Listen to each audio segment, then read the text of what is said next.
You're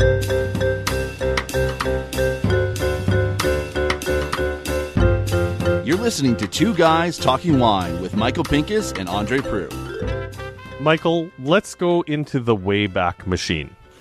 Do we have one of those? The story that I'm following up on is in the Toronto Star. There was an article this past week where they were just commenting that some people have said that this is the best harvest ever in Ontario.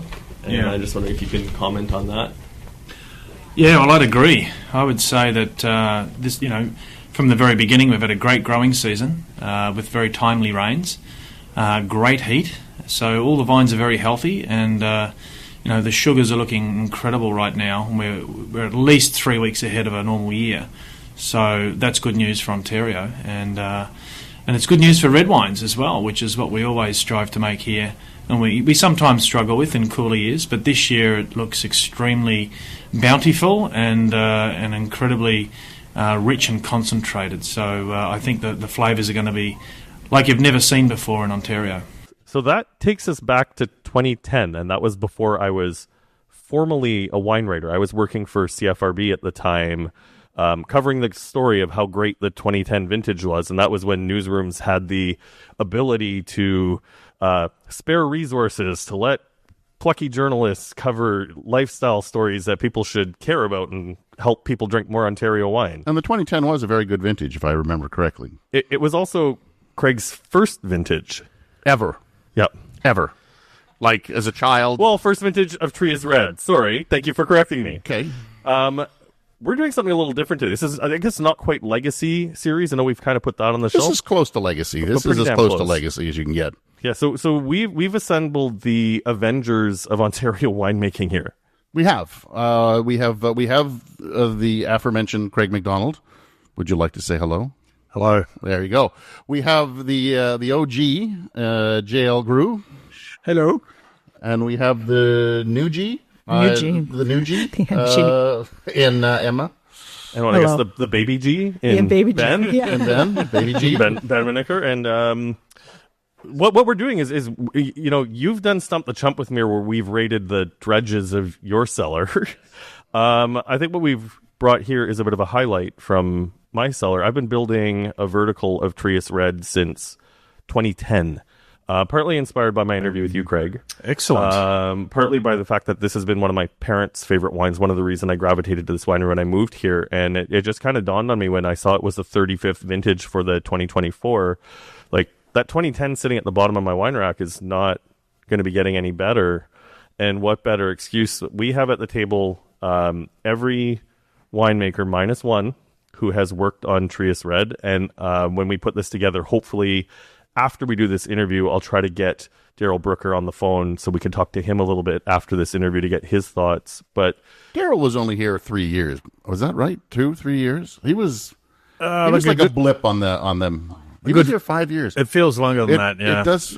Big impact, yeah. Yeah, it feels shorter. That's what I'm just trying to say. It feels shorter that he was here. He's quite tall, though, so he was quite tall, but he was in Ontario for like a blip. Yeah. Like he was here and then gone. And then at Trius, I thought, so you said 5 years. 2005 to 10, yeah. Yeah, Flat Rock before that, and he started there, so he did good things there, got that going, and then jumped ship over here, and JL jumped ship over to Stratus. Yeah. So it's just a revolving door, really. It really is. So I thought it was actually a good moment of self-reflection for you and I, Michael, because we remain critical of Cabernet Sauvignon in Ontario.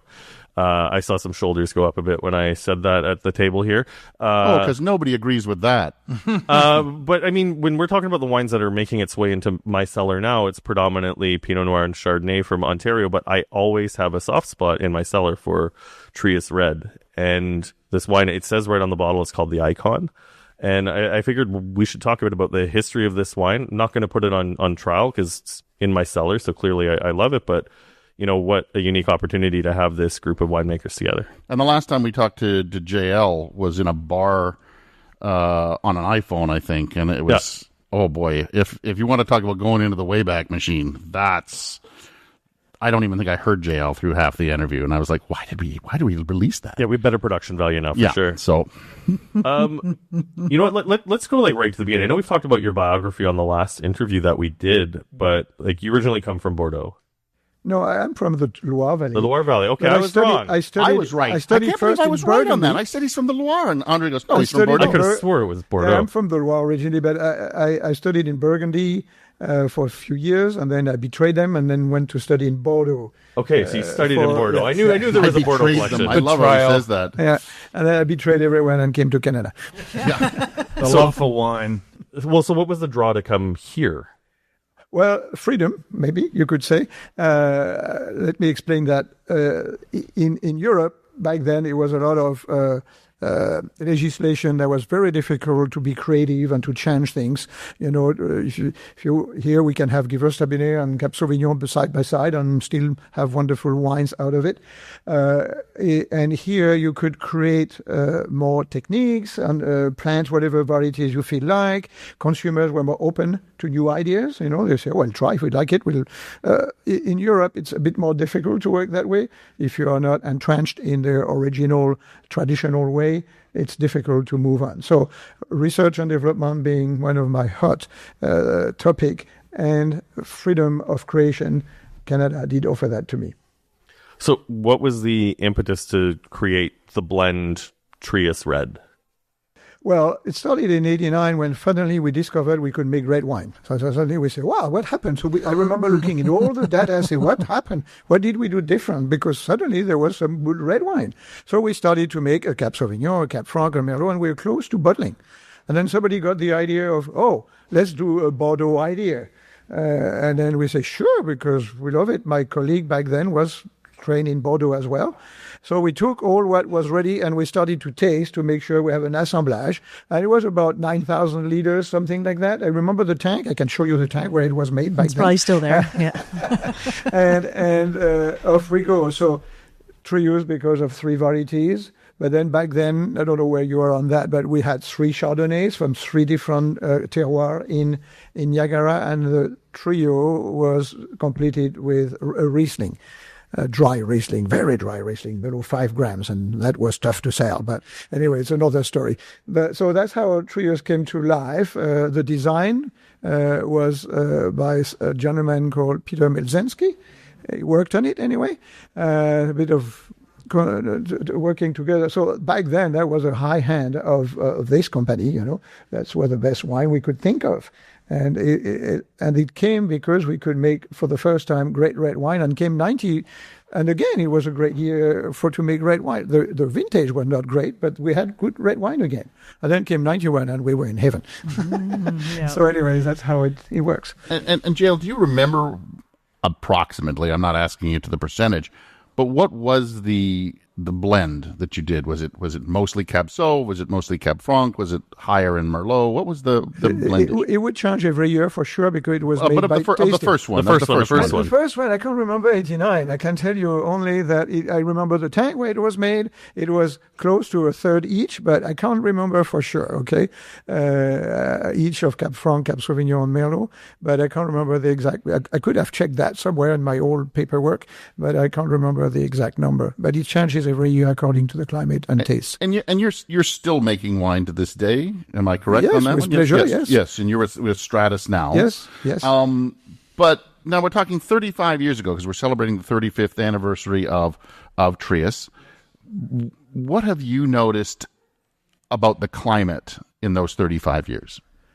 Well, everybody knows it's warming up, but it's not only about that. Spring, to me, are getting a bit wetter, but fall are getting warmer and longer, and we take advantage of that to make our late-ripening red varieties, in fact. So this is very positive. It's maybe not as positive for Pinot Noir, who is an early variety, but for late varieties, when you have this long fall, warm, heat unit were never even counted in November before. Now we're starting to count heat units in November. So all that makes a big difference to be able to get these varieties to proper ripeness. And I think you kind of answered a little bit of the question here, but I do have one about the fruit you were using. Was it all from like the home vineyard, or were you picking places from all over Niagara? There was not much home vineyard. That was mainly in the back here. That was the home vineyard. So it was picking the best grapes on a haystack, So there was grapes coming from all over the peninsula, and we had created our own appellation system quote 10 different areas, and we were monitoring what we were getting from different areas, terroir of the peninsula, and it could be from west, east, St. Catherine, St. David's, or Lakeshore, depending. And it was really an open-minded system. It was try to find the best grapes, and every year was different. Back then, growers tend to be a bit yo-yo, so they would have a great year, and then because they had a low crop, and then the next year I have to crop up, and then there was not the right guy to work with. So it was really by maturity control, visiting vineyard, that we would find the right grapes to make this super premium wine. And since I seem to be the numbers guy on this one, because I'm asking you all kinds of numbers questions, does anybody know how many? I'm going to ask you first, and then I'm going to kind of ask Emma where we are today. How many bottles were made of the first Trius Red? Again, just a ballpark. Again, because I remember the tank, I think it's about 1,000 cases. Okay, but that's it. That's all I remember. I don't have the exact number, but it's a part that was about that. Yes. And then you said 9,000 liters, right? Mm-hmm. Yes, 9,000 that's about 12,000 bottles. Right. Okay. So, and then Emma, what is the numbers these days? The latest vintage that we just made is 90,000. We've made up to 150,000 liters as well. So you can do the math on the bottles, but it's 10 times at least where it started. Wow, that's quite the progression. Mm-hmm. You talked briefly there about heat units in November and later ripening. Obviously we've seen the climate change in the past 35 years. Things are a little warmer, a little earlier. I could feel every winemaker and vineyard owner in Niagara very tense this spring with how early things started in spite of how cool the spring was. It was still warm enough to get to bud break, I think a little early for most people. What were you thinking to make Cabernet Sauvignon 35 years ago? We were thinking, being both trained from Bordeaux as winemaker, we were thinking the ripeness was never right. So it was not only the climate was warming up, but we decided to pick in November. And I remember the year I picked November 5th, the president of the company told me to come to his office and say, "Are you crazy? What's wrong with you? Something's wrong." And I remember November 5th, it was my birthday, and I remember that it was not a good birthday because he was really upset with me. And at the end of the day, we went on doing that because we discovered that was the way to be able to get the ripeness we were looking into, especially for Front Cap Sauvignon. Merlot was more October. And customers, did they respond well to the Trius Red at the time, or was it more of a hand sell? It was a counterintuitive idea. Remember, back then, everybody was moving into making pure varietal wines. We were just out of the Chablis, and we were still actually making Chablis back then, and Canadian champagne and whatever. So people were really looking for pure varietal wine. So making a wine that is made out of 3 varietals and called Trius Red, that was really a crazy story. But it became a success quickly, I think, because of the design. It was a great bottle, a great design, and hopefully the wine that was in there. So it grew fairly quickly in terms of quantity sold, not by lips like now, but it was significant. I think the design was really helping a lot. It was a very new, high-hand looking bottle with a disc, that was new to have a wax disc. Things like that. A lot of work was put in the design as well as the wine. It was our best wines we could produce back then. It's still a very iconic bottle, on the shelf. And I mean, the wax disc, definitely an inspiration for what we do with the ADX Wine Company. We put white wax on the top of our Chardonnay. We put black wax on the top of the Pinot Noir, and I can absolutely say that this has been an inspiration for that. On top of the fact of watching poor sommeliers open a wax-dipped neck in front of a customer is not a lot of fun. So I think in terms of being able to sell the wine, customers definitely appreciate not having to hack through a big layer of wax. It's a hellish thing to do. I've had to do it many times myself. Well, we're fortunate enough to actually have a wine that you made. Yes, that's right. So it's not the red, but it's in the spirit of what it is we're trying to do today. It's a 2002 Grand Red. For everyone, it's your glass on the right. Okay. Yeah, it's your glass on your right. And it's actually going to make a nice, neat segue because we're going to be introducing we're going to be moving on to some questions for Craig after we're done talking about these wines. But here we are in the 2002. This is the Grand Red. So obviously you made a red, and then what made you decide, okay, you know what, we're now going to make a Grand Red? Well, it took many years to get there. Yeah. But I was working with a colleague called Craig Birdie back then, and we were trying to say, okay, that's nice what we've been doing, but now we need to get to the next step. And the concept was to make a wine that could age 30 years in general, and based on our experience from the Trius we had. And it was the same concept, but try now to be more focused on the terroir side of things instead of picking the best grapes on the haystack. So we were really we started to understand who, on what land, on what area were making better quality for these wines. So we started to focus more on certain growers, on certain areas to make that wine. But really, it was very much the same process, same concept, 2 years barrel aging in French oak, but it was trying to get the best of the best, because as we were growing, we were getting access to more grapes. In 89, to get some Cab Sauvignon, you had to buy Catawba, so it was not an easy job to be able to even grow or to get access to Cab Franc, Cab Sauvignon, or Merlot. You had to do a lot of compromises with growers to be able to get there. By the time we were in Grand Red, we definitely had access to many more grapes, and therefore we could select great quality. And the first year of the Grand Red was? Don't remember.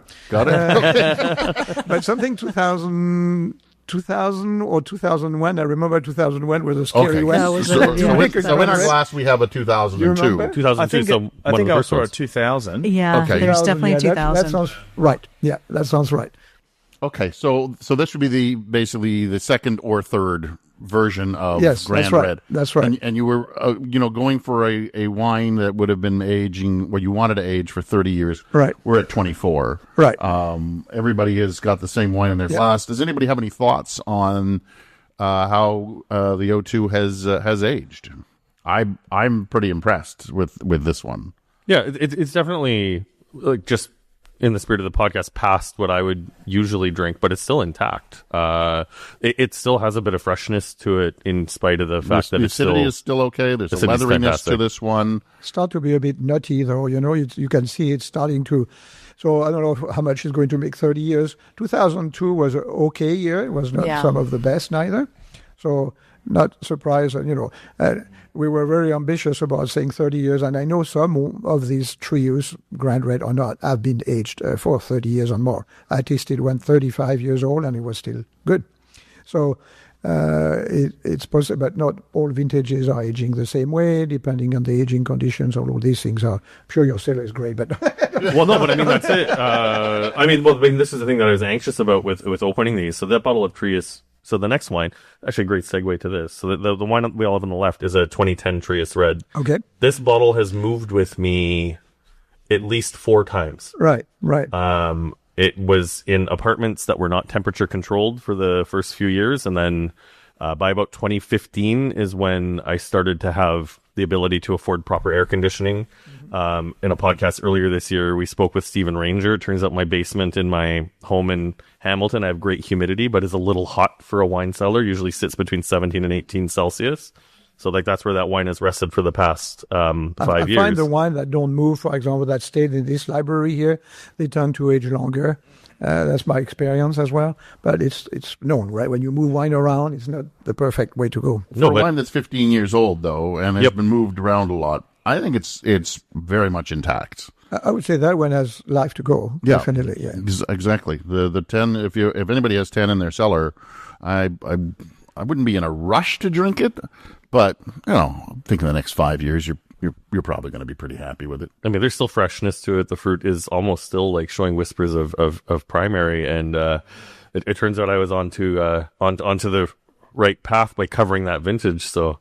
Craig, do you want to say anything about this one? Listen, I mean, it's my first vintage for Trius, and it was a bit of a change-up because I arrived and it was, vintage was early and it was only 4 weeks, and then the grapes started coming in. Emma was just back from mat leave, so the two of us were thinking, what the hell are we going to do here? The blind, yeah. And the grapes started pouring in, but no, I mean, one of the key things was getting out into the vineyards and understanding, the quality potential of the vintage and what we had to work with.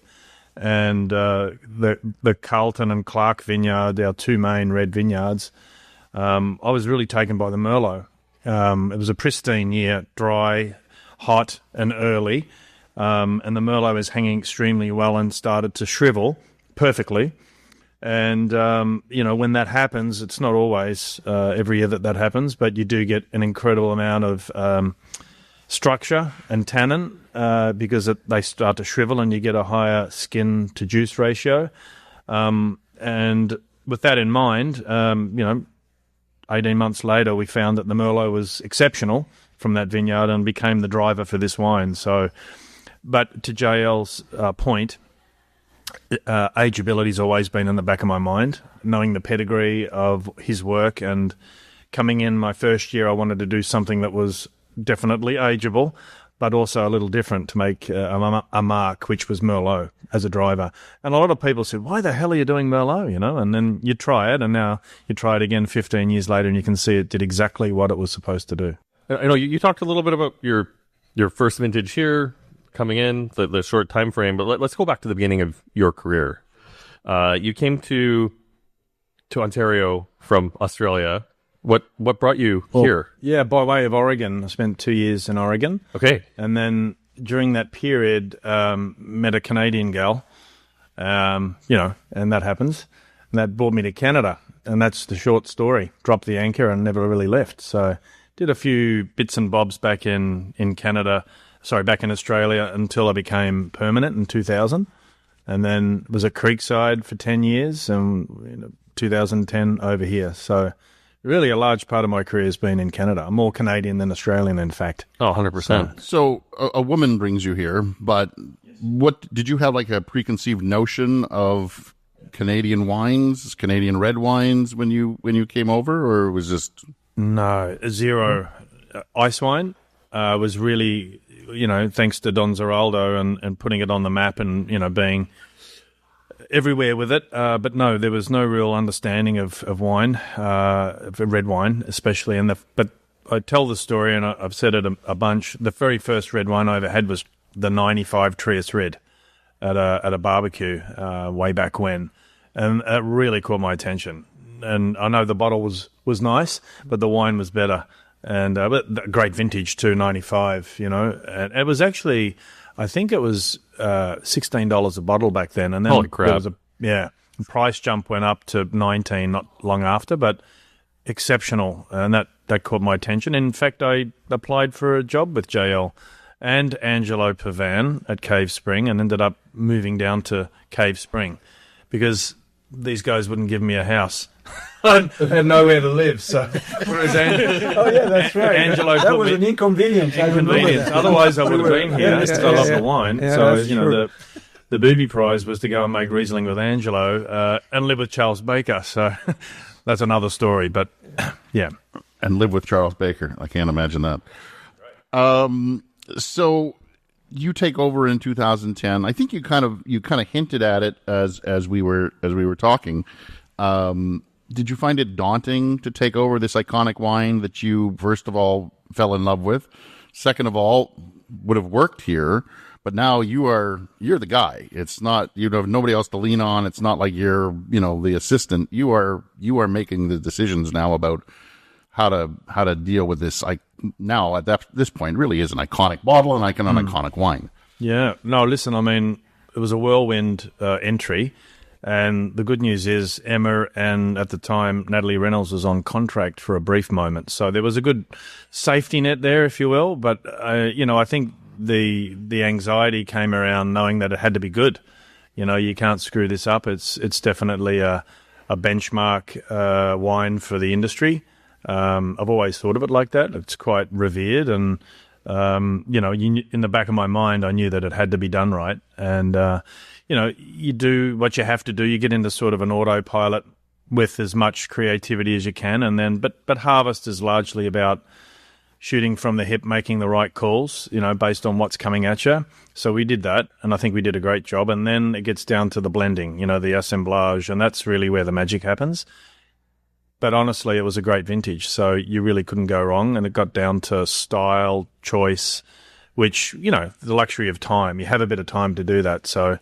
And Merlot was definitely an oddball first start, but yeah, it's one of those moments where, you make your mark and you kick off and then away you go. So when you took over the reins of the winemaking here for something that is as iconic as this, what were the instructions given to you for making this wine? When you talk about styles, like, is it at this point you've got 20 vintages in? Is the style being dictated by the customer? I know Michael and I remember hearing this from when I started.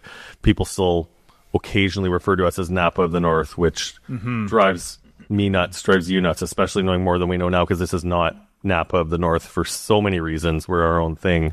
But sorry for the long-winded question. Just that's kind of where it's coming from. Like, but I was, and I'm going to add on to André. Keep everything in your head here for a second. JL is gone. He's still around, but he's gone. And Brooker, takes off to British Columbia. So you're kind of thrown in, and you got 4 weeks, as you said. So who did you turn to for these instructions?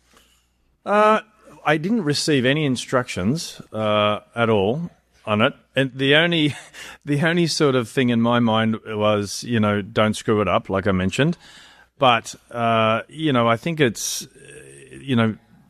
essentially you have because of the nature of the wine being a blend, you always know that you have that in your back pocket, right? There's an infinite amount of choices that you have. So if it was a straight varietal, I'd say there'd even be a little bit more pressure. But, in nature of being a blend, you know that you've got the harvest to really make the call on where your head's going to be at.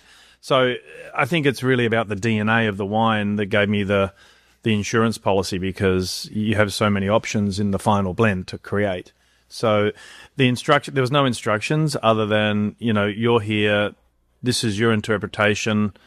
Look at the history. I had lunch with JL. I remember very vividly opening a 97 Trius Red and pouring it, and it being a little bit tired, and then JL says, "Oh, it's back," and it's quite a complex. Blends can move in time, right? So, I don't know. I think it's I put a lot of pressure on myself, to do it. You internalize it, you think about it all the time, but there was no document or no papers given to me about what you need to do. Yeah, it's all self-imposed. Craig, do you think it's you have to follow a bit of intuition when you're winemaking? There are no instructions in a lot of ways. No, that's right. I mean, absolutely, Ben. And you bring, it's like a chef. You've got many different elements coming at you, different ingredients, if you will, and you have to carve out your interpretation of that. And for me, it's the interpretation of the vintage, which is why the varieties change and pulse. So definitely. Your intuition, but more importantly, your interpretation of what you think it should be, and time and place have a large part of that. I think we coined the phrase "a sense of place" in Niagara for a while there, as VQA was really emerging, and that's been foundational in this. It's JL used to do the work. He'd have to hunt for the grapes because there wasn't a large amount of company-owned vineyards in the day, so his field work was to seek, search and find and blend. I had the luxury of established vineyards, which we still got out there and did, but still a large amount of grower wine as well to get to the volume we're at. So it was a bit of a hybrid approach. So I had a safety net of our own vineyards, which I could control, and then also being a little bit more selective and sort of shooting from the hip on the other ones. Whereas, a lot of credit to JL. Back in the day, he had to get out there and just make it happen, with the growers. Partner, all the things that we talk about now, partnership with growers, it really, really started with the Trius Red, to be honest. And so you said your first vintage was Merlot heavy, okay? And that was putting a spin on it, giving it the Craig McDonald juice or whatever you want to call it. JL, did you always stick with a blend that was heavy on Merlot, on Cabernet Sauvignon or Cabernet Franc, or would you also had some vintages where you leaned on Merlot? Yes, it's really, as you say, Craig, it's really wines from a vintage.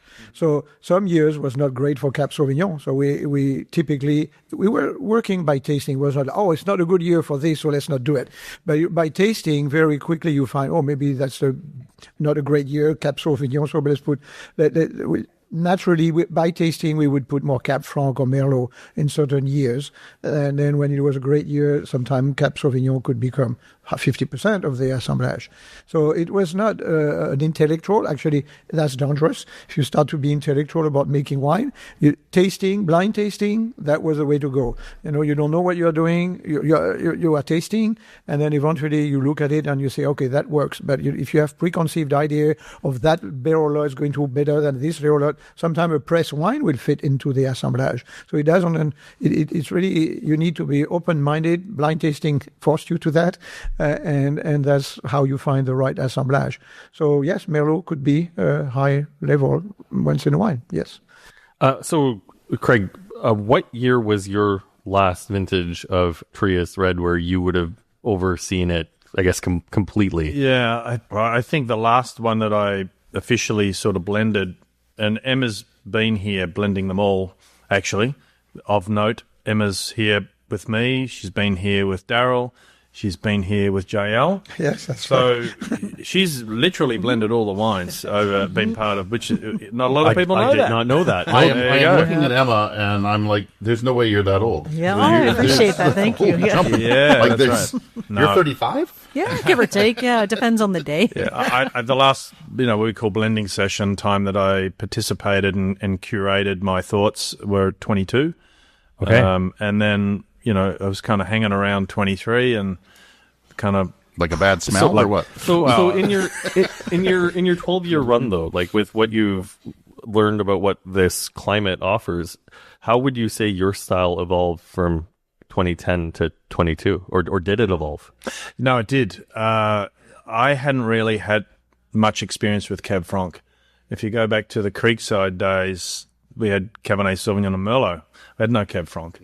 And I was actually scared of Cab Franc because I found my early tastings, they were from the early days, were quite green and insipid. Whereas, oddly enough, Cab Sauv could be deeper and darker and riper than Cab Franc in some years. Largely what I found out was viticultural practices were a big part of that, right? So I think fine-tuning our vineyards, but our growers, allowed Cab Franc to really get to the stage pretty quickly. Very first year, Red Shale 2010. Still vivid. I was about to say, I'm shocked to hear what you say because there are very few wines I can vividly remember the taste of. And for you, 2010 and 2016 Red Shales are among two of the best wines I've ever tasted in Ontario. But to hear you say what you say about Cab Franc from 2010 is a bit surprising. Yeah, and I hadn't really worked with too much of it, right? And especially at that level where it's a single vineyard, where it's been perfectly managed, but I didn't get the structure from Cab Franc, but I did from the Merlot in that year, which is why I chose it. So, but you'll see in later vintages, Cab Franc definitely comes to the fore as I got more familiar with it, as we started to, look at that in a very different context. But no, I think Red Shale played a large part of the evolution of Trius for me personally. It was an education, and, it's definitely one of my favorite wines. So based on what Craig has said, we should actually just be talking to Emma. So let's leave Craig alone. JL, you guys can just leave. I feel like all of a sudden. But yeah, let's say so. We have 2011 through 2015 in front of us, left to right. I don't remember what 2011 was as a growing year because I really knew nothing as a wine writer. You guys were probably an average year. You guys were all very patient with me with the questions I had for you guys at the time, and I appreciate it. But I'll chime in. But I mean, they're the vintages that define the winemaker and the wines. 11, 13, 17 got good in the end. 18 was challenging. 19 was cold. 21. You remember, winemakers remember the vintage even more than the wines, to be honest. And that's always been my jam. I you got to remember the growing season more than the actual composition of the wine at the end. So, because the composition is just a reflection of the vintage at the end of the day, of what you're trying to interpret. So. But it was a crappy year, if you really want to know. 2011 was crappy. It's held up surprisingly well. It's held up well. The acidity is good. It's got a lot of floral notes, more floral than less fruit. It's a little watery, but I mean, fruit is there. Looks good. I think that acid's a big part of why it's but I mean, you are getting a kind of a watery sensation as well. It was a heavier year, but there was some breakdowns, so there was a lot of, thinning in the vineyard, a lot of sorting, a lot of just doing the hard yards to make the wine. My opinion on this would be to drink it if you have some in your cellar. I would drink it now. I would not be holding it this morning. Over the hill. It's not over the hill, but I would be drinking it now because I think it's at a pleasurable spot. It's not over the hill. I don't know how much longer it has left in it, but I think at this point you want to just drink it and enjoy it. So the 10 had more life, for sure. So moving on to 2012. Sorry to cut you off. That's okay. No, I was just saying the 10 that we had definitely has more life than the 11 does now. You see the elevated acidity too. It's kind of still crunchy. Yeah. A bit in the red fruit rather than the dark fruit. But the good tannins, I mean, it's still not dead. No, it's interesting to hold that one if you're so inclined, but it is drinking really well right now. Yeah. And then 2012, I think the vintage that for me as a wine writer was very confusing about how long it took for us to get that many good vintages close to each other in the future. Just also still has life ahead of it. I'm getting an oxidative note on this one a little bit more. Yeah. Well, we should say it's the only one that we had issue with the cork. Yeah. I'm not worried about that cork. I had it recently, and it's definitely not the same wine. It's, which is good segue into why we don't use natural cork at Trius anymore. So we've moved to a DM composite cork because you do get occasional cork taint, and you don't always see it at the beginning, but you can certainly see it over time. And this one's got a little bit of it. Yeah, a little bit of dulling, the scalping of the top end. You have another bottle of this, Andre? The nope. 12? Yeah, that was it. That was the last bottle of 12. Okay, well then there you go. I saved one bottle of each of these, and it was so every year I buy 3 bottles of Trius Red. I drink one immediately. The other one goes into the vertical that we got. I'm going to be starting a new vertical after this year, and then the third one tends to not last long in the house because it's something I open typically for guests to show them what we can do with. Affordable entry, I guess what is now entry level Ontario Premium Red. So moving on to the 13, which we have in front of us as well. Craig, any thoughts on the 13 before we? Yeah, I think it's typical of the vintage. Again, a fairly cooler vintage later, to come into the winery, but probably not as hectic and as troublesome as 11, but still had its challenges. This one's pretty classic, it's varietal, feels quite leafy, definitely on the vegetal, but not in a bad way. It's very classic Niagara blend made well. There's a little bit of oak on the back end too. That's a little bit more amplified than normal. Yeah. It's got a little bit of that. Leafy is a nice way to say it. Yeah, I mean it's nicely integrated. Tomato leaf, call it. Tomato leaf. Yeah. It's we used to say bell pepper when I first came here, but we don't really see that in the wines anymore. It's moved. Bell pepper's more tomato leaf now, or crushed leaves or forest floor than it is. Bell pepper to me is underripe. That's right, and that's what it is. Exactly right. When I was in the Loire Valley, I was noticing that the Chinon still looks for that bell pepper note. It's their style, but I don't think it's the consumer style. Correct. No, which is where consumers when they find bell peppers, they're not on board. We're not into that. Yeah. No. Where Summer is a much more ripe fruit and like more along the styles of what we're making here. Yeah, we are about 500 kilometers south in terms of latitude, and we have more heat units in the growing season than they have in Chinon. So that helps us making a riper style of Cab Franc. Yeah, I was never a big fan of the Chinon style, so I'm glad that we got out of that. Then we've got 2014, which is the first vintage under Diam. No, this is still regular. This is still regular, traditional cork. No, 14 was the first time that the word icon appears on the label. Yep. Slightly better vintage on the cool side, but you can see that, there's ripeness in the tannins, and there's steelier tannins as a backbone in this wine. It's a real underdog wine. I love this. It's one of my favorites. Wasn't a bellwether year for the industry. People say, 14, 15 was better, and 12 was better, and 16 was dynamite. But 14s are really, really classy. They're really stylish. It feels like the fruit spectrum has shifted a little bit here. It's darker, it's a little bit riper, and if that's the average, we're seeing some changes there. Well, I always remember something you said during the pandemic. We had you on at least twice. we were looking for guests. Nothing else to do, Michael, yeah, right? Exactly. So drink wine and talk. Correct. So we had you on at least twice, 3 times, and we talked about vintages in Ontario, and you said, and this has stuck with me, and I know it's stuck with André because we have this discussion a lot. You have 3 great vintages, 3 average vintages, and 3 difficult vintages. And then there's a wild card. And 17 was the wild card that in that 10-year span.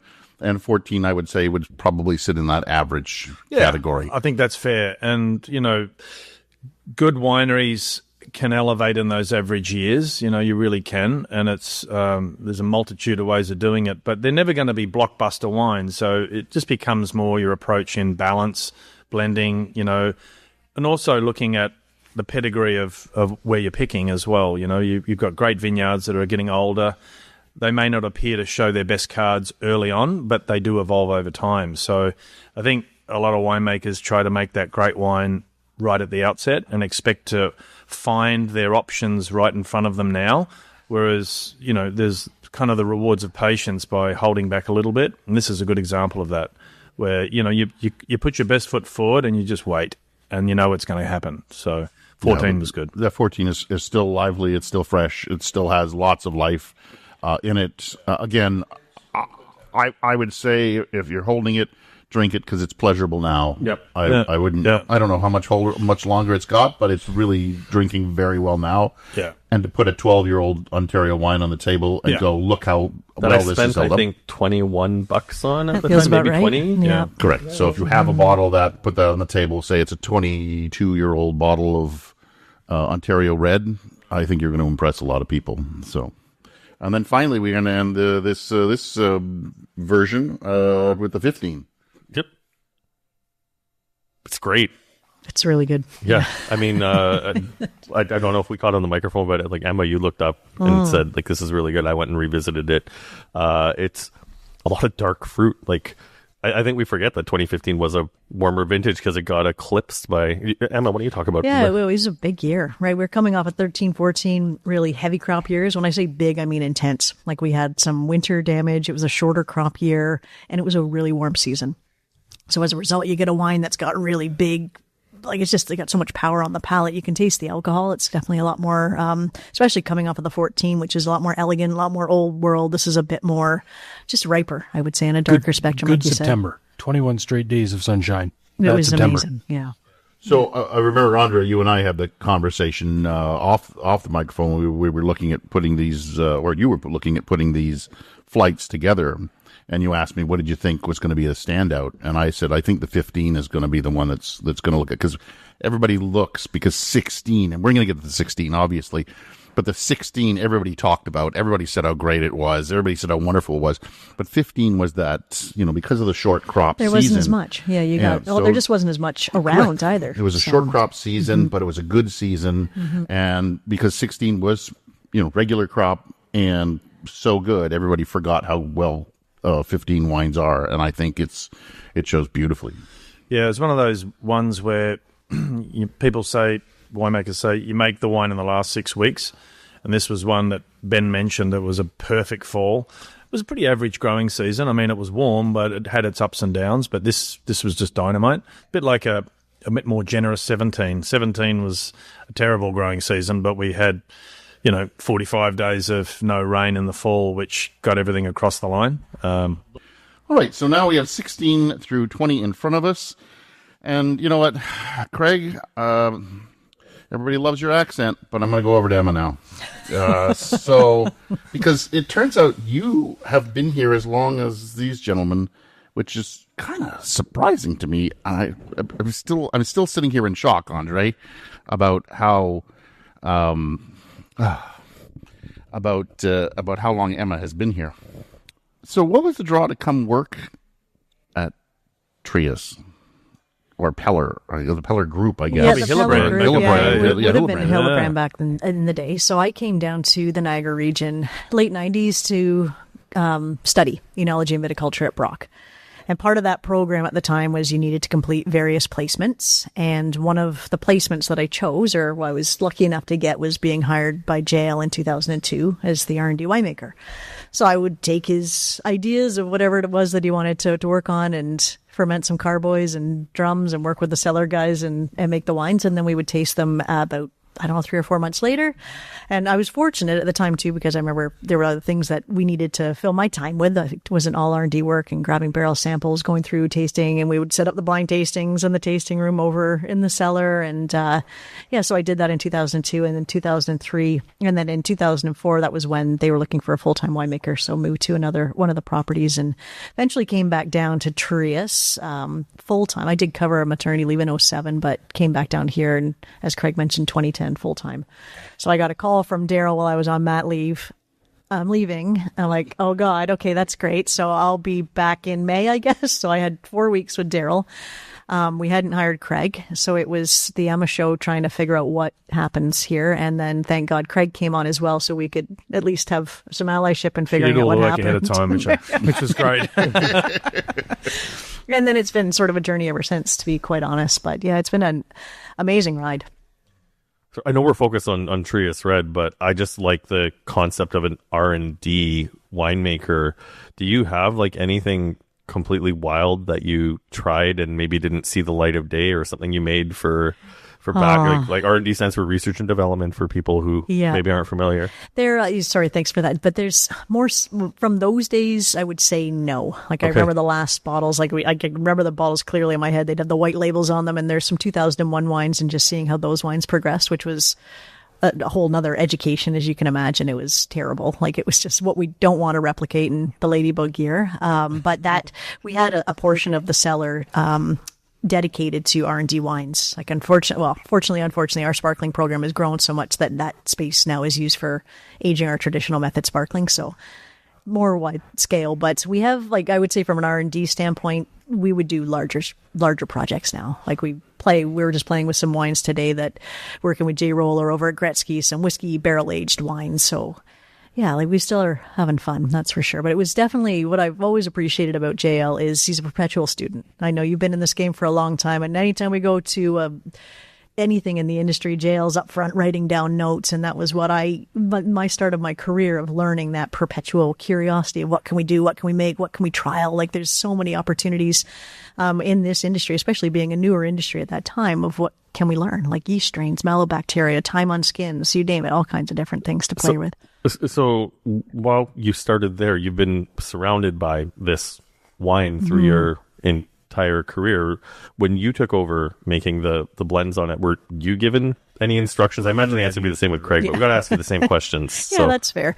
And just same answer, really. Like there's no instruction manual to making wine. I think a lot of it comes down to, might sound a little corny, but listening to the season. Like truly, now that the vines have started to wake up there, we'll start to do our weekly walkthroughs of just seeing how the vines are going, seeing how the different varieties are reacting, how the different vineyards have been impacted by the season, working with the growers. And then from that, just trying to guide the fruit into the winery. And for this wine specifically, it's such a huge part of our blending sessions. And from a blending standpoint, we'll have all of the winemakers on the team come and blend with us. We'll taste still in the tradition of tasting everything blind, so you don't have the bias of blend codes of what came from where. And then rating them, looking at how they fit together. And Trius Red is always the one that is so overwhelming because it's not a single vineyard wine. So we have it's overwhelming because there are so many permutations in what we can create, and working from all the different sub-appellations within the Niagara Peninsula we can source fruit from, time and barrel, different coopers, different proximity to the lake. Like it's a fun puzzle to put together. So I'm going to step back for a quick second here, because now the reason for pouring the 2002 makes a lot of sense, because that was your first year. What did you have to do with that wine, if anything? I didn't. No, I was still just like R&D. I had nothing to do with writing tickets or getting things completed in the cellars. Okay. And that would have been bottled in probably 2004. You might have actually bottled that, JL, because you left. Was it the summer of 2004 or spring-ish? No, it was March 1st. March 1st. Yeah. Mm-hmm. You can't remember what was in the blends, but you can remember the exact day that you left. There's a lot of blends. I remember every vintage quality, how good it was or bad vintage, what was wrong with it. But the assemblage, to me, is not so important. The important part is the assemblage, the result. So who cares what's in there? I want to stand up for JL at this point. André, when did you leave radio? March 13th. Yeah, okay. You always remember when you leave, my friend. You always remember when you leave. Right, I didn't realize that. Okay. I'd like to ask Craig, when did you leave Creekside? Nope, can't remember. Oh, he's lying. So no, I don't. The date? No, it was around. It was 2010. Well, late June. Okay, somewhere around there. But you liked working at Creekside. You didn't like working in radio, and you obviously didn't like Trius, is why you left. Correct? So we've talked a bit about assemblage, and obviously as the wine scaled, you've talked about the 9,000 liter tank that we started with. I guess Ben, Emma, Craig, like how many components now go into making the blend? And a ballpark is fine, but just so people get an idea of how many pieces of the puzzle come together when you're doing blending sessions. Well, it's funny. We have like our book. So we'll have obviously there's the electronic versions of the blending session notes that we make now, but I always still have a hard copy just in case someone forgets to hit save at the end of a really long day. And it's always a 2-pager. So it takes 2 pages worth of components. So I would say there's probably about 60 different batches that go into the wine, different barrel groups. And then on top of that, we'll make barrel selections within each of those groups to make up the final wine. So it's a massive labor of love. How long does a blending trial take now when putting these together? The blending sessions themselves, like we'll look at all of the different wines that we're making. Usually for Bordeaux, it takes us 2 days. And then actually making the wines within the cellars is about 8 weeks in total for all of the different wines, because it's about 2 months to actually physically put it together. Yep. And then it will get blended up, and then it'll get put back to barrel as a full blend, and then age for another 6 months before. So I think we should look at the what are we looking at here? The 16 through the 20. Yeah. And maybe we get both Craig and Emma's take on these wines, because it sounds like they worked hand in glove with all these wines. Mm-hmm. Well, as you said, 16, you can just get a sense for what that wine is. It's got so much plush on the palate. It's a big wine. It's in that dark spectrum again. It's really very generous. It's got a lot, and it's got a lot of life left in it too. You can just feel from the tannin profile. I want to thank you guys for proving me wrong, because I felt that the 2016, a lot of the tannic structure of the wines, I wasn't sure they would ever soften or integrate. And like this wine is singing today, like absolutely singing, like right in the sweet spot of where I love my wines. I think it's it depends on the winemaking. It depends on the producer, because I've opened some 16s that have been pretty rugged, for lack of a better term. But this one is really lovely. Although I do want to bring us back to 15 for a second. I like the elegance of the 15 better. But do you not think that the 16 in 5 years will attain that elegance with a bit more heat, a little bit more alcohol, a little bit more structure? Actually, let me put this to everyone on the table. Will 16 ever be elegant? Yeah, in time, I think it will. I mean, a lot of 16s I've tried, they're a bit clunky.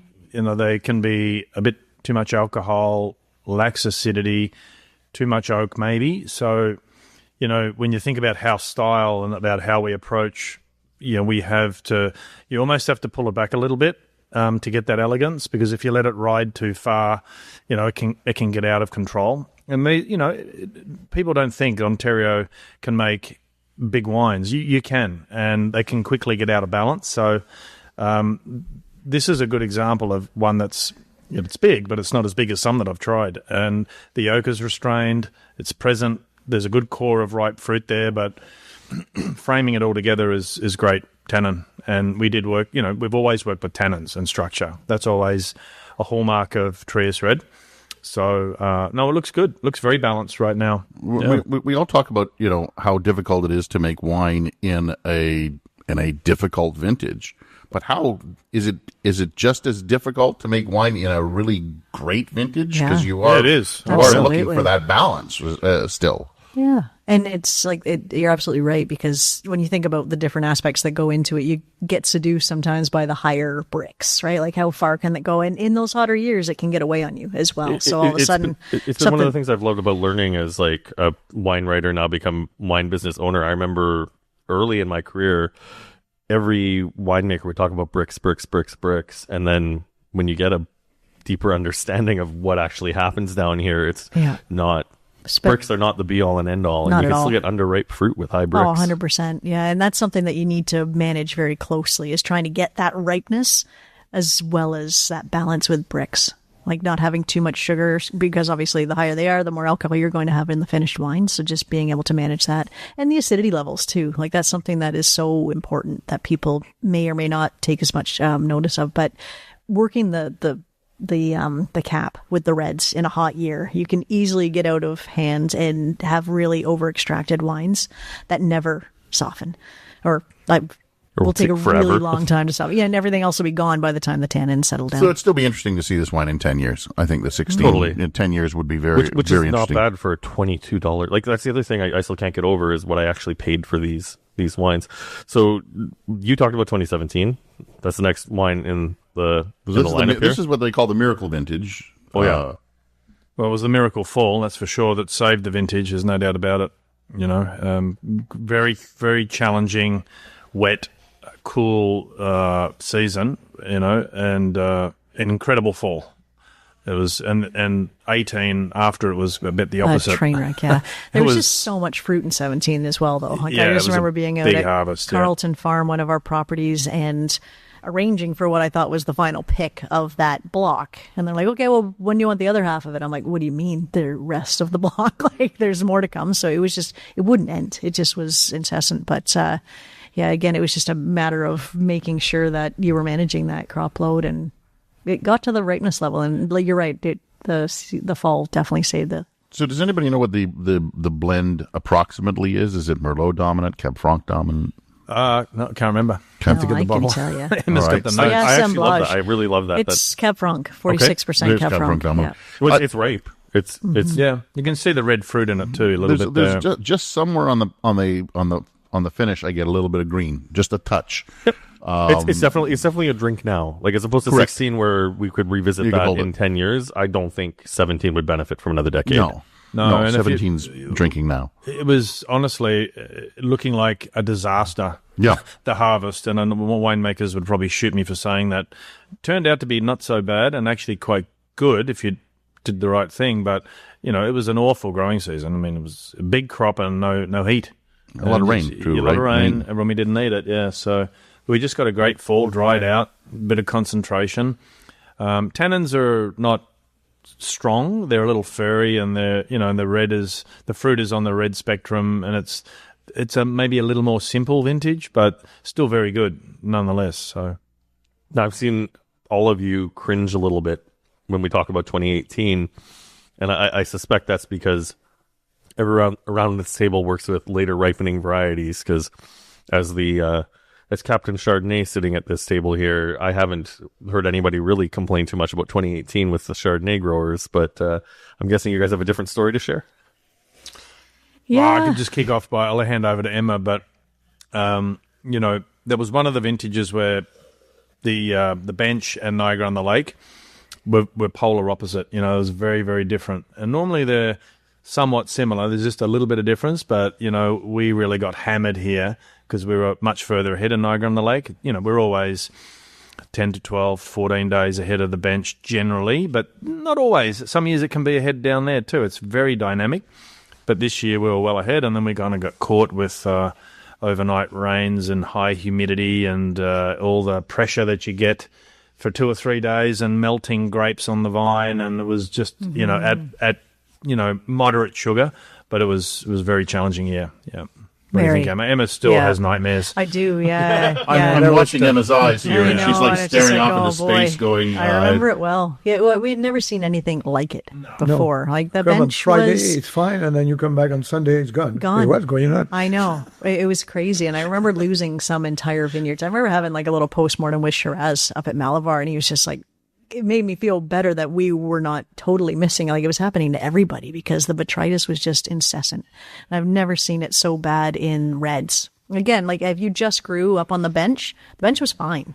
Riesling in Niagara Lake was not. No, it melted, like literally melted. So it was crazy. And in 21, that sort of botrytis spread was more rampant. Like it was in both regions, but we were a little more, we just realized how quickly things could turn. So in 21, we were ahead of the game in regards to picking. And rather than waiting that weekend, we picked it on the Friday. There was no waiting. Oh, yes, 21. The one vintage where Michael, you and I worked tirelessly to erase the terminology good and bad vintage, but I give everyone a pass on calling 21 a bad vintage. Not in terms of wines, but in terms of what you guys went through in the vineyard. So moving on to 19, I remember it being a very wet vintage, a very high acid vintage. Very cool. It seems that the 9s are high acid vintages. Now 09, 2019, very high acid.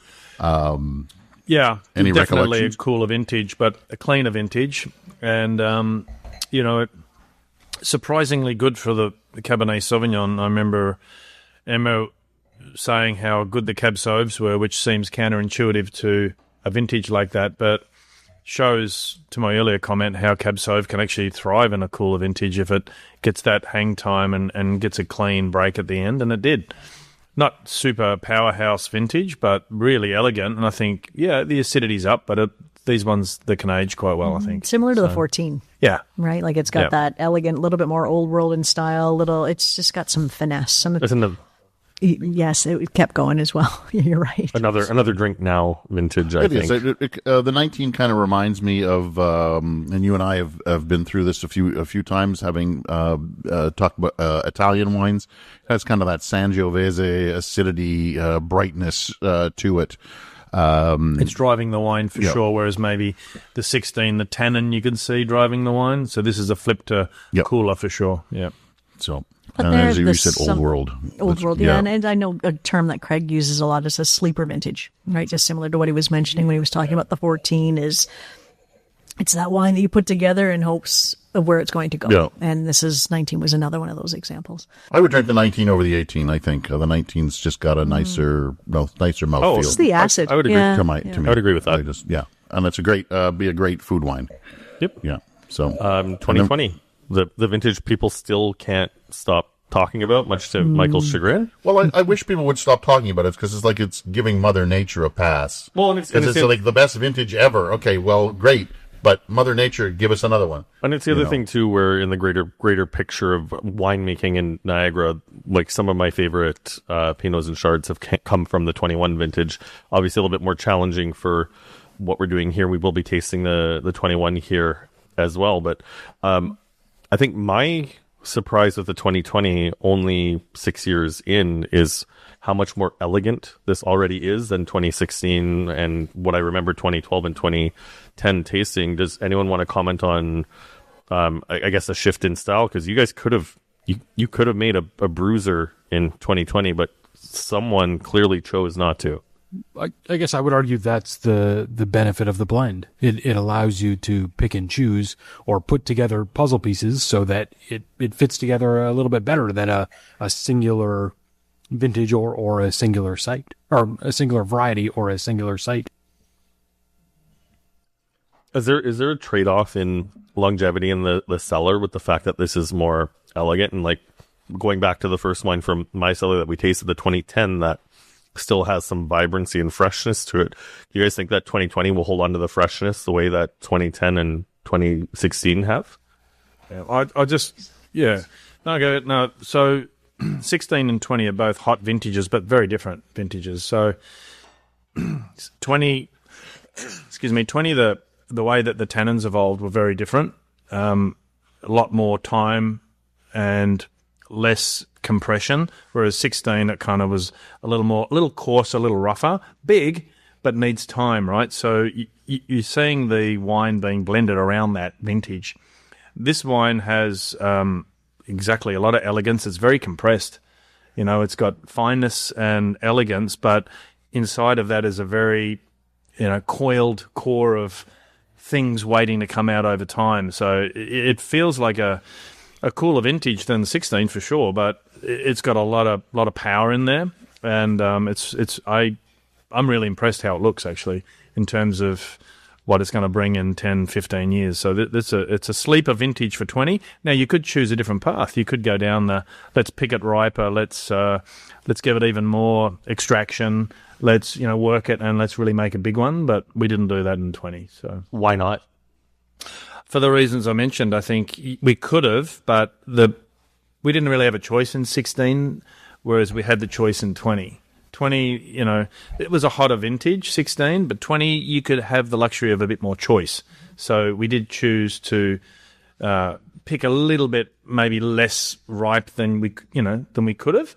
But you're also getting to a bigger vintage where you're also got to be practical.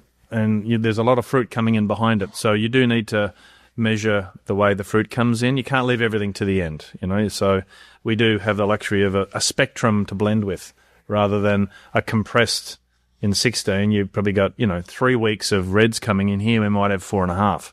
So you got more of a range. You're the first person I've ever heard call the 2020 vintage a sleeper.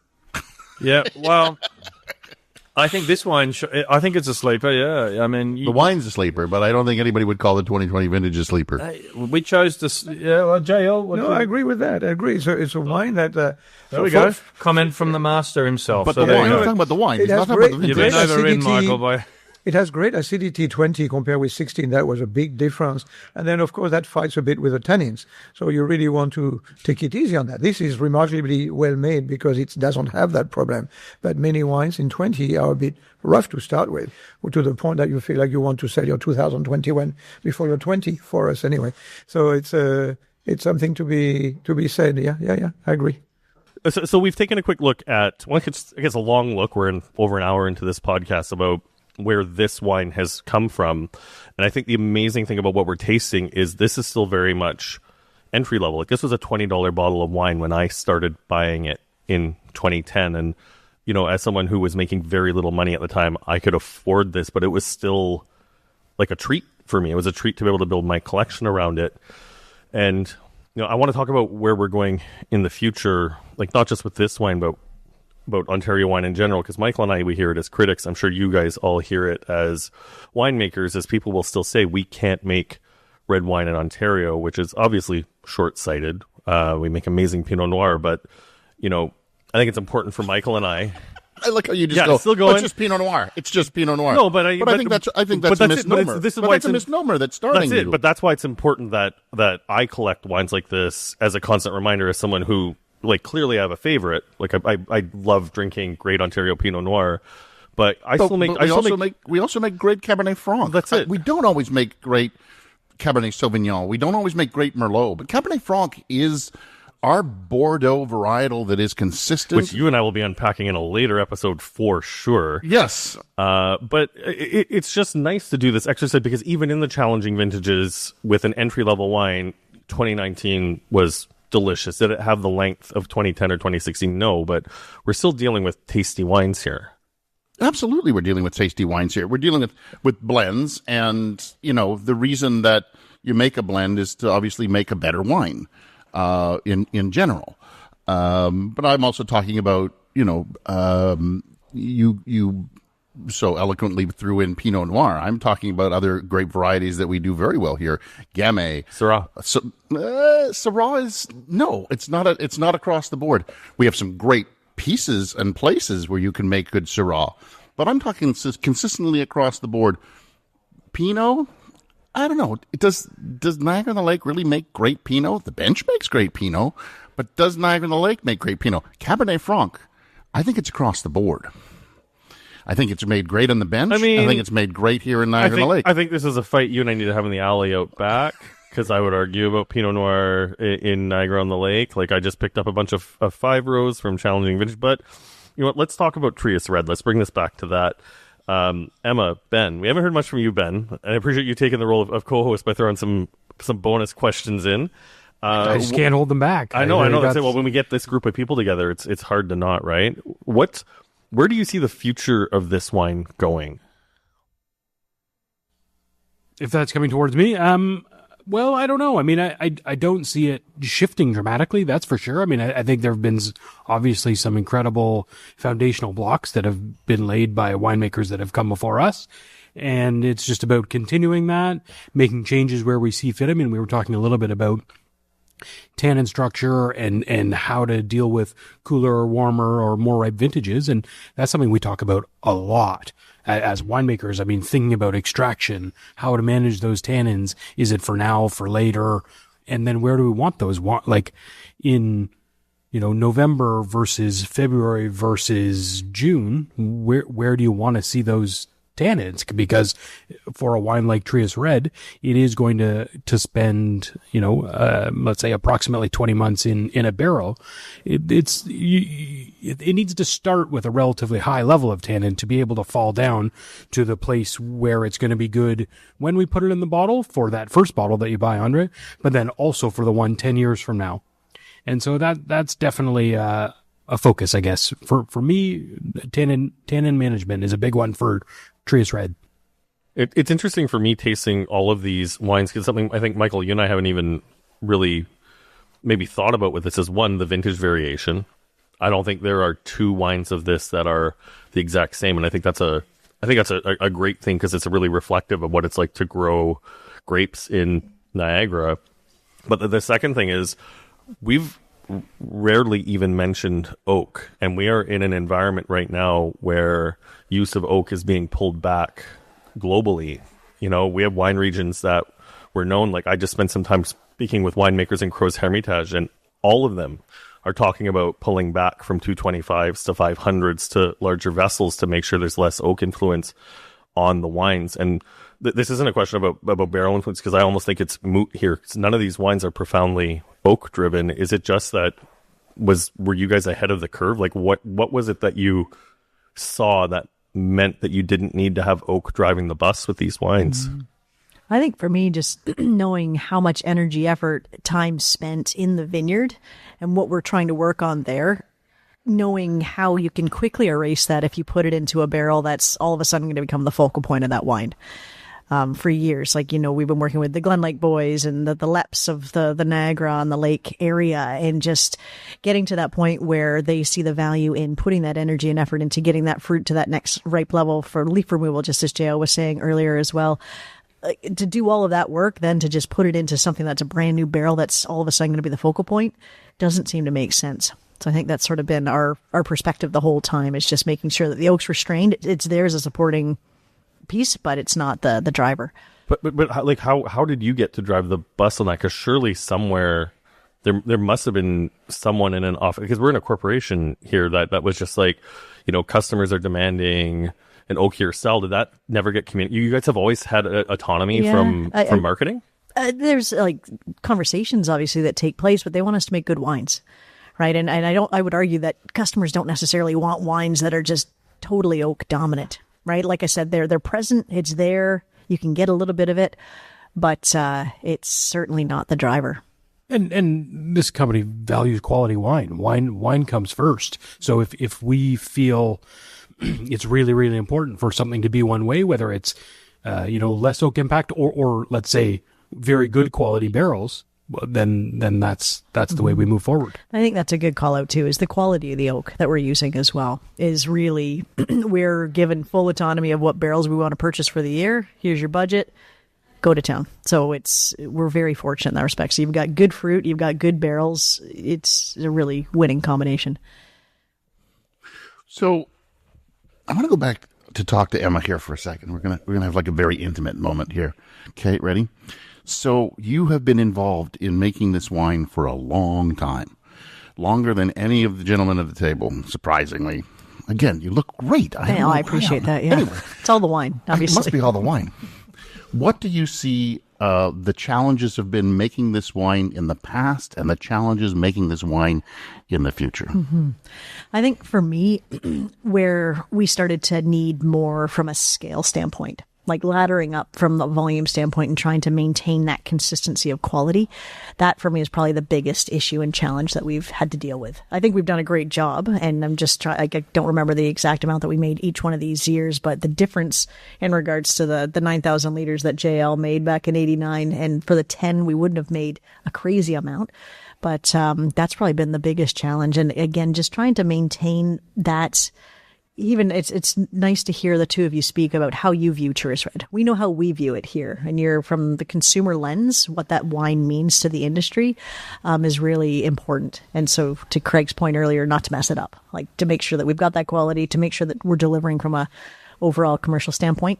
Let's make sure we're giving the people what they want, but making sure that it remains to be that consistent and quality driven product that people have come to know and love. what I think a great way to end, I guess, sort of the questions, but we've still got 4 wines left to taste. We do. We have 21 through 24. Emma drives the bus on these 4, obviously. She's got all her notes. Nobody had notes. Nothing. Craig, JL had absolutely no notes at all. Emma has got, I'm sitting beside her. She's got a binder full of notes here. Like we've given her homework or something. I don't think any of these vintages were easy vintages. Like no, they were not. So we're due for the rest of the decade to give us 3 hot vintages, fingers I think crossed, you're probably absolutely right. I think 25 is supposed to be good. But 25 is a good vintage. 25 is a great vintage. Okay, so 25 is good vintage. Yeah. So there's more. There's lots. There's to come. one of them. Yeah, there's one of them down. There's one down. Well, we're not off to a great start for 26 because while we got an early start in the vineyards, it still hasn't been hot. 25 started slow though too. It was the coldest May in 50 years in 25, and then we caught.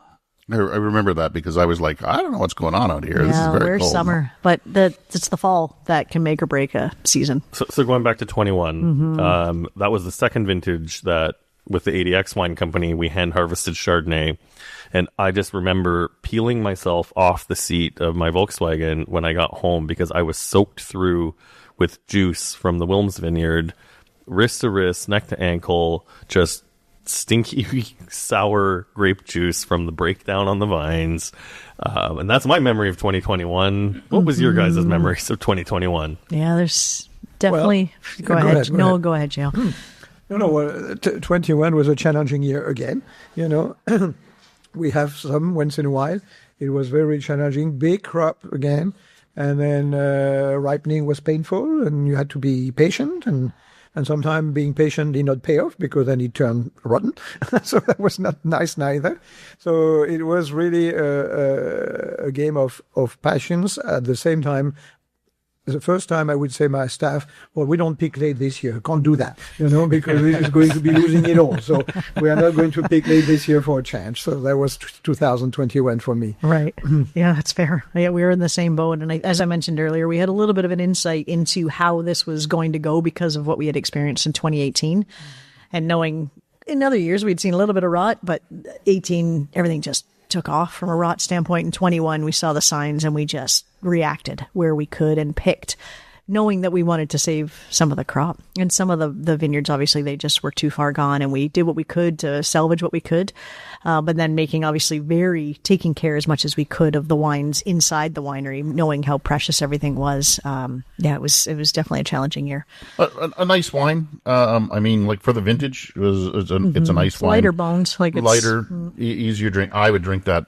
Exactly. Now. It's a wine you don't want to wait 10 years to enjoy. Don't wait. Just enjoy nice that early, one right now. Yeah. It's still juicy. It's still fresh. It's very fruity. But if there's somebody who's thinking, oh, these wines are supposed to go 15 years, no, not every vintage for sure.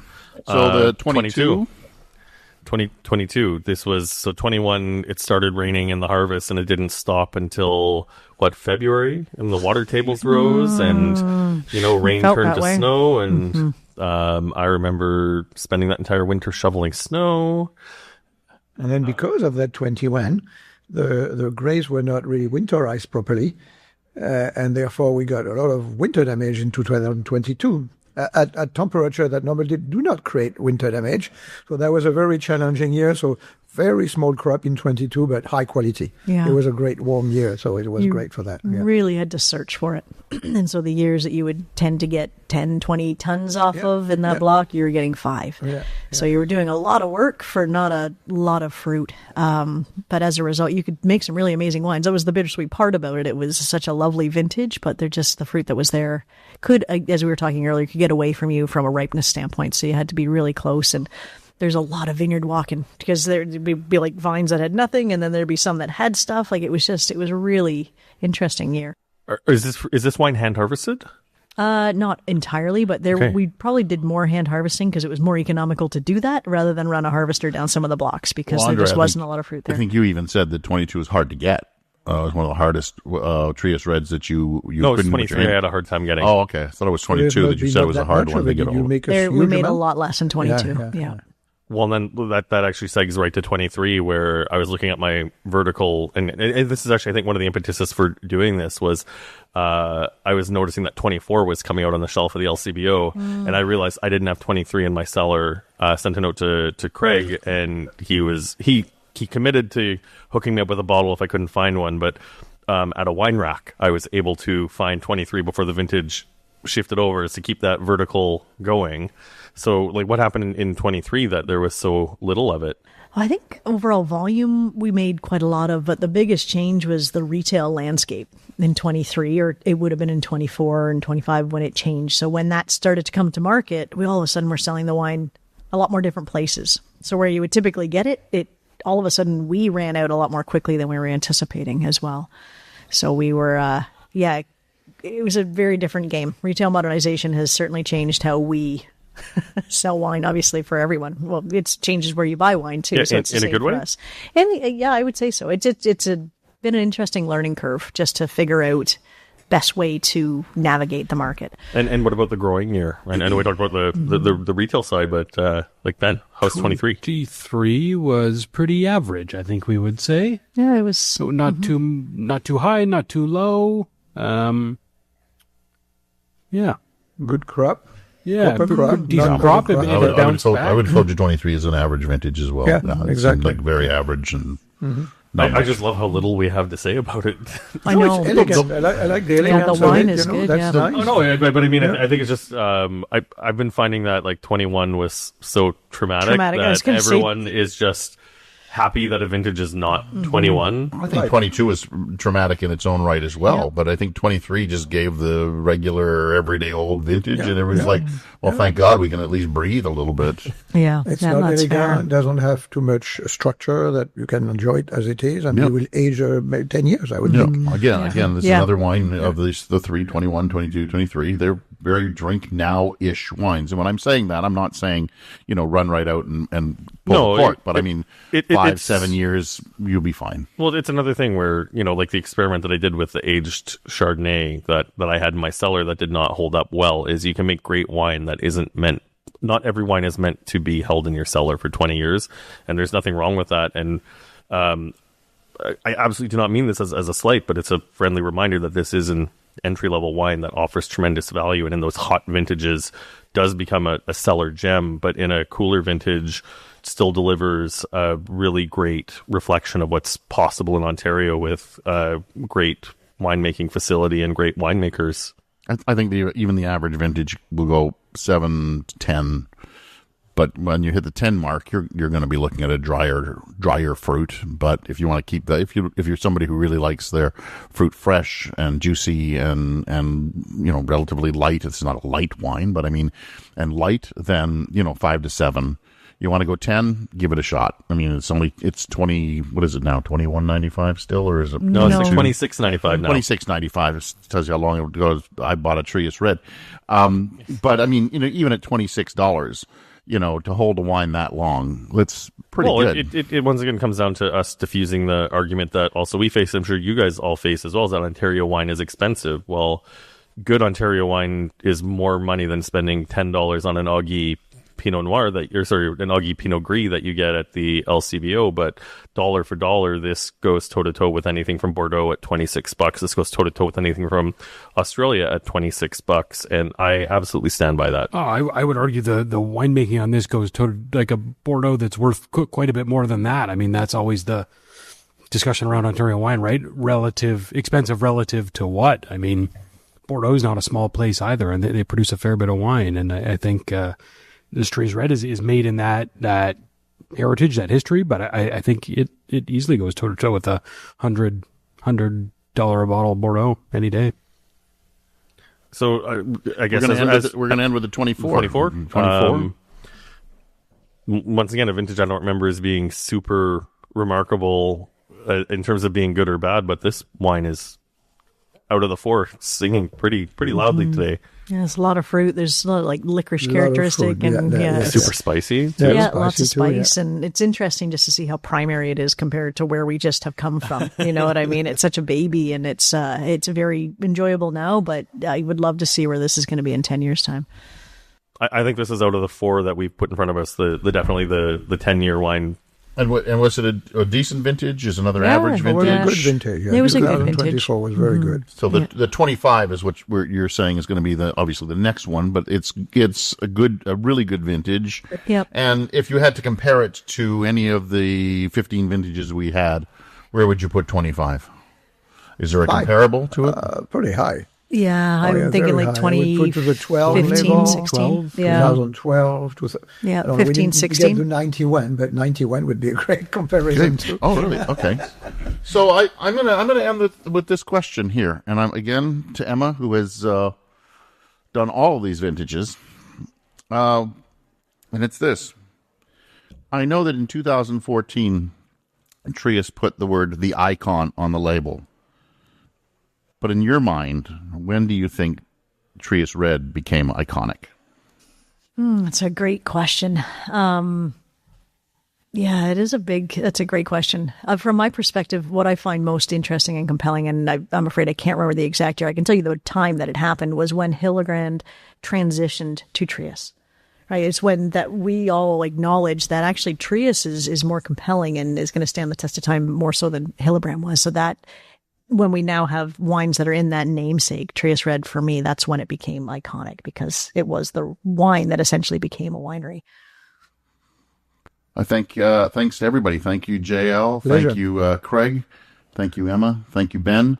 It was a pleasure sitting down and tasting these wines with you.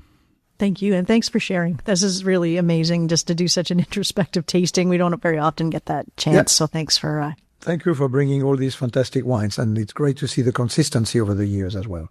For sure. I'm André Proulx of AndréWineReview.ca. You can support Two Guys Talking Wine, patreon.com/2guystalkingwine. I'm Michael Pinkus of MichaelPinkusWineReview.com. Again, thank you to our guests on social media as the Grape Guy. I forgot to say that. I always do. Again, thank you very much. Thank you to Trius for hosting us. And they did not pay $1 for this. So this was what you call earned media. Isn't that, André? That is correct. Thank you very much. Good night. Thanks for listening. Please subscribe to Two Guys Talking Wine on iTunes. Two Guys Talking Wine is produced by Adam Duran and Ken Little. I know that was a lot of Two Guys Talking Wine, but don't go anywhere just yet. If we were assembling the Avengers or Captain Planet, you couldn't do that unless you had everyone all together. So after we hit stop on the tape, after that fantastic tasting at Trius, and a special thank you to Trius for hosting us, I had to sit down with the final winemaker that was not able to join us at the tasting. So please enjoy this short chat with Darrell Brooker. You are the only winemaker of Trius Red that wasn't able to make it to our tasting a couple of weeks ago, but for good reason. Can you introduce yourself and tell us where you're at right now? Sure, yeah. My name's Darrell Brooker. I'm the CEO of Latitude Wines. We're based in California, importer and distributor of private label or exclusive wines across the US. Wait, so you're not making wine anymore? No, not making wine anymore. I stopped that a few years ago. My last vintage making wine was 2020. So after leaving Ontario, I spent 11 years in the Okanagan Valley making wine now. Yeah, I guess famously, because we certainly were well aware of your absence when you left. What years were you working at Trius, just for the record? Yeah, sure. 2005 to 2010. We did this tasting, this vertical tasting of Trius Red from 2010 to 2024. One thing that I found super fascinating was, first off, all the wines held up beautifully. We had some issues with one cork for 2012, but just the very sobering reminder that this is and was an entry level premium bottle of wine. Like, I spent between, I think, $19.95 for the first vintages and $26.95 for the later ones. When you were making this wine, what was your approach to putting the assemblage together and to making the wine? Yeah, great question. And you're right, it was $20. It stayed at $19.95 for a long, long time. And as we all know, I think the LCBO keeps pricing down because it's very tough to take price increases in the LCBO. And so the reason I mention that is we never thought of it as a $20 wine. It was, of course, we had wines above that and what we'd call more flagship wines. But our focus every year was about making Trius Red. And that always starts in the vineyard. It starts by, identifying blocks that you think are going to make Trius Red. It's a big enough wine that you get some surprises. Some wines don't make it when you think they will, and vice versa. So in that sense, it's it was always, how we approached every season was on Trius Red, and then the wines above Trius Red and the wines below it, came through. But because of the history and the pedigree that started with JL on Trius Red, we approached every vintage thinking, how was Trius Red going to perform this year? And the volumes varied greatly depending on the vintage as well, which is always a sign of a good wine. You look at even the great wines out of Bordeaux. One year they'll make 8,000 cases. Next year they'll make 25,000 cases. So it really is vintage dependent, and that's how we approached it. Yeah. Now, when you took the helm of, overseeing this portfolio and overseeing the winemaking at Trius, were you given any sort of marching orders, or did you have clear instructions about how you were supposed to put this wine together, or did you very much put your touch on specifically Trius Red from the years you were overseeing it? Yeah, a little bit of both. No real marching orders, surprisingly. It started in a few different ways. I took over effectively from JL, I knew JL already, and then I talked to him a lot about Trius Red. Then I spent some time, tasting the back vintages and seeing what he'd done and how they'd aged. Exactly the process you went through, because even when I started, there was, 15 odd vintages of Trius Red. So I was in a good spot. We had a good library as well. So I was in a very good spot to go through and taste previous vintages and understand the wines and understand how they aged. But then also between ego and a few other things, I wanted to put my own footprint on Trius Red as well. So I'd say we modernized the blend a little bit. What I mean by that is JL obviously had more of a founding influence on the wine and made fantastic wines. But we had our own vineyards by then, and they were maturing, which JL didn't have the benefit of, and so we're able to bring more of our own fruit in, and that created the core of Trius Red. The Carlton vineyards and vineyards right there in Niagara on the lake, which allowed us to make 30-40% of the blend from our own vineyards at the start, and that's really where I felt we modernized Trius Red and lifted the quality. Yeah. So a question I have that I've reflected on after editing, and I guess it's unfair to put this to you because I should have put it to the assemblage of winemakers that we had, is when I went back and listened to the tape, one thing that we did not mention, I think more than once, and even then it was in passing, was the oak treatment. And I think it's something where we still see some wineries in Ontario that are maybe a little heavy-handed or pining to an old style of winemaking. How come you guys showed such excellent restraint in making these wines? Yeah, it's a good question, and I'd like to say everything is deliberate, but it's also Trius Red is such a big blend that it wouldn't have been possible because, we're making it even in 2005 was a very small year because we were coming off a really heavy frost. It was an amazing year, so that was a very low number of cases, but each and every year, it was such a big blend that we couldn't use all new oak anyway, even if we wanted to, and we didn't want to. So we really went with much more of a traditional use of oak, a small amount of new oak in the core of the wine, and then we built around that. But it was never meant to be about oak, and some, there's Merlot dominance in there. There's a Cab Franc over the years. You start to see Cab Franc come up and up and up, and they just don't handle the oak as well as Cabernet Sauvignon as well. So we adapted the oak based on the season. 2005, 2007 did have a lot more new oak because they were the hotter years. But in those cooler years like 2006, 2008, 2009, we really dialed the new oak back to 5%. So I think it's just being aware of the growing season that you're having and making sure you move your oak around to make sense for the season. Yeah. Now, obviously, you left Ontario quite a while. You were in the Okanagan, which is a warmer, drier summers, but still has the winter. You're now in California. Were you just escaping the weather here, or like what? Yeah, no, it's a great question. I think so, and it's funny, I loved. I was lucky enough to make two iconic wines and be the second winemaker for both. So I had it at Trius with JL, and then at Mission Hill with John Symes, and taking over both those wines. You have a responsibility to make sure you don't forget the past, but also push to the future. And so I loved making wine in both areas, and I'm probably one of the few people that spend a significant amount of time at a large property on both sides of the country. There are a few others, but and so it gave me a really unique perspective, and I got asked a lot which one did I prefer, and neither, because Ontario had so many great vineyards and the Cab Francs and the Rieslings that you could make out of there as well. So both sides were fascinating, but no, the move to the US was really unplanned. It was a unique opportunity, and I thought, well, I want to try something different. So, but I do miss winemaking a bit, that's for sure.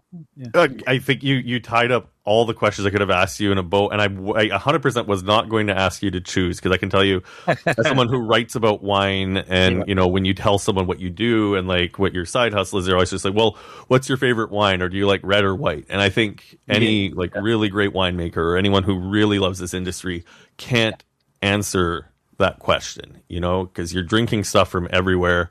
And, even from a policy standpoint, it drives me nuts when people say, well, we need to protect the Ontario wine industry from BC, blah, blah, blah, which is like just such nonsense. We need to get rid of the trade barriers, which you can comment on or not. But it's just like these markets don't compete against each other because the styles of wines are so different, and both profoundly awesome for very different reasons. Yeah, I completely agree. We should be celebrating the differences, not trying to push one out or pick one up above the other. And there's room for both. There's more than enough room for both in Canada. So it's even though I spend more time in BC, I never lost my love for Ontario. Probably the one thing I would say about Ontario is it is the most communal, supportive winemaking region, grape-growing winemaking region I've ever worked in anywhere in the world. I've been lucky enough to work in Australia, New Zealand, before Canada for significant amounts of time. And there was something special about Ontario. And maybe it was that a lot of people didn't come from there and they ended up there. But, there's something special about that network. And, Emma and Craig were big parts of that network when I was there, as well as, Thomas Batchelder, all the people you would know. But Shiraz, all these amazing winemakers that have done way more than I ever did in Ontario. But that network just made the region feel so special. It's something a lot of people don't realize from the outside. Yeah. Darrell, I really appreciate you taking the time to speak with us. It is now complete. I have spoken with every winemaker who made Trius Red, and while I didn't have your vintage, thank you for being a steward of such a great bottle. And I was completely stunned at how well all these wines have held up. If I get a chance to get my hands on one of your vintages, I certainly will. And now I have an excuse to start a new vertical. Yeah, I love it. Yeah, it's been a while now, but I tried the ’07, which was my favorite vintage for the years I was there. I tried that 3 years ago, and it looked amazing. It was out of a 1.5 liter, but it was it was showing its age, but not over the fence. So yeah, I'm not sure how it would look now, but I was pretty impressed with it 3 years ago.